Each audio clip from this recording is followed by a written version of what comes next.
ni kweli kwamba kuna faida ya kumnyonya mwanamke wakati wa kushiriki tendo la ndoa, lakini ni lazima uwe makini namna ya unyonyaji kwa sababu kuna wanaume wengine huwa wanakuwa wanatumia nguvu kubwa sana katika kunyonya matiti na hata kuyashika. Unapokuwa unashika matiti hutakiwi kushika kama unavyochagua machungwa sokoni, yaani ile unaminya minya hivi kuangalia kama machungwa yako sawa au vipi. Kumbuka huo ni mwili. Kwa hiyo kadri ambavyo unavyozidi kumshika kwa nguvu unakuwa unamuumiza.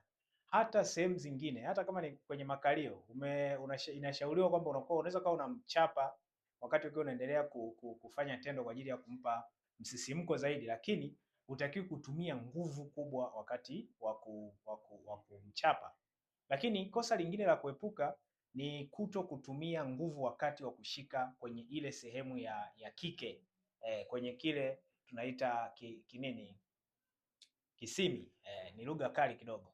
Kwa hiyo unatakiwa uwe makini, kama unajua kabisa vidole vyako wewe ni vigumu, kwa hiyo lazima utumie akili katika namna ya kushika ili usiweze kumuumiza.